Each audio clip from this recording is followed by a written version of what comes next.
I'm officially a volunteer, and I'm the humanitarian law coordinator for the Red Cross of the LA region.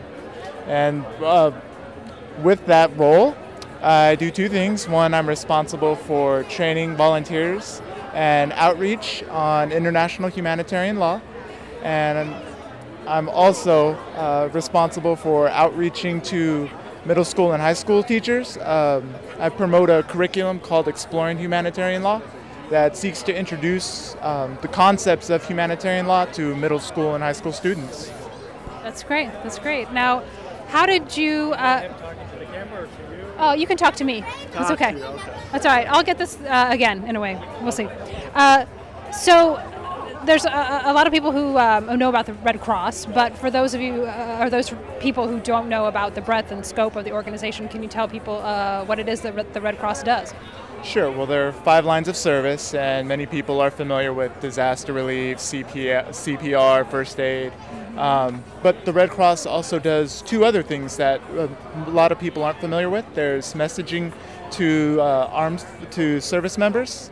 And so if service members aren't responding to mommy and daddy's letters home, or if, I'm being kind of flippant, but it's on a more serious level. If people aren't able to connect to service members in the armed forces, the Red Cross will do its duty and find out where those service members are, as well as provide services to families in need to service members. I'm actually not really involved in that part. I myself am a volunteer with International Services. And so in International Services, there's 4 areas that the Red Cross focus on. There's the Global Health Initiative, and so we volunteers will do our part to raise money to vaccinate villages and measles, malaria, HIV/AIDS. That's still an issue that deracinates the population there, and so we'll raise money to vaccinate villages. There's also the disaster management that the Red Cross does. That's something that the LA region doesn't really do. And 2 other things that we do, there's Restoring Family Links, which reunites families that have been separated due to war, natural conflict, disasters, things of that nature. And then I'm the humanitarian law coordinator, and so I outreach to the public to try and inform the public about international humanitarian law, which seeks to preserve life and human dignity during conflict. Now, you were just at the screening for Shed No Tears. How important is it for films like that for what you do, the educating? Well, certainly the films like what we saw for Shed No Tears put faces to the statistics that we hear. It's easy to hear that it's not easy to hear that 1.2 million people are trafficked, but when you watch films and you get stories from just 3 people, it was 3 people that helped make this Shed No Tears, and our hearts were torn and we were moved and we connected to their stories, and now we know about what happens in these villages and in a much more detailed, much more vivid way than we knew before. And so it's instrumental in helping bring these issues to the public. When you are doing your outreach, what are some things that you hear from people about their awareness of human rights or human rights violations? A lot of people pretty much just say what I said about the film. It's people are shocked and they didn't have any ideas about the gravity that these issues deal with, and that they're carried out and so easily, that these acts are just so easily done by others, and there's just a lack of understanding on a lot of people's parts. And victims, whether we're talking about victims or perpetrators, it's just a whole lot of that ability to connect to what these issues are. And for people who want to learn more or possibly volunteer with your organization, where can they find these opportunities? Sure, redcross.org. You'll be placed on that website. You'll see a phone number, and then that'll just direct you to our general orientation. And then in that general orientation, you'll be introduced to the different lines of service that Red Cross offers.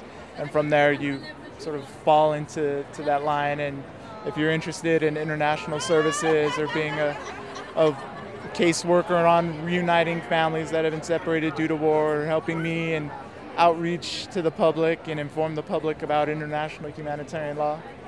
You could be directed there. Great, great. And let's talk about Artivist for a second. What's your experience with Artivist been like? How important is a festival like Artivist?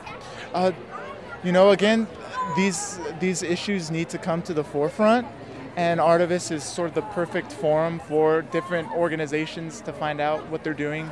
Right now, I just took part on that note on the panel, and I was introduced to a bunch of people that I didn't know before, and the line of work that they weren't doing before, and every NGO kind of exists within its bubble, focusing on its own responsibilities. And so if Artivist can bring these NGOs together and we can all share and network and get to know what each other's working on, then that public discourse will be that much stronger. Great. Well, thank you so much for being here, and continue all your great work. Okay. Thank you. Nice to meet you. Why he does his job? Yeah. Why is it that you do what you do? How did you come about doing your job? I went to school as a political philosopher, and I studied international relations, and so wanting to contribute something meaningful, wanting to help others, all that was a part of why I wanted to start off doing what I did. And all that just steamrolled into what I do now, like talking to teachers, talking to students. I put on a small workshop for students at a continuation school. And these are obviously students that are part of the welfare system or have been to prison or have family members in gangs and been to prison. And the responses that I get from them talking about the curriculum, talking about child soldiers, there's a connection that they make to these stories. And, we read that children growing up in LA around gangs have the same type of stress levels as children in Iraq. There's violence and conflict here and there, and it's everywhere, and it's real. And I'm just trying to share stories and help connect people to each other. And I can imagine it's been rewarding for you? Yes, it has been. I'm humbled time and time again when I have my workshops about what people share with me, whether it's just the personal stories that they share or whether they're actually connecting to the material that we're talking about. I've held workshops with professors, lawyers, educators, and what we come away with is like a meaningful conversation on the human experience and what it means to be human and care. And that's no different than the experience I had with the workshop for students at a continuation school. And it's all very real and genuine. Great. Well, it sounds like you're doing important work, so good luck. Keep it up. So thanks again for speaking with us. Thank you. Thank you.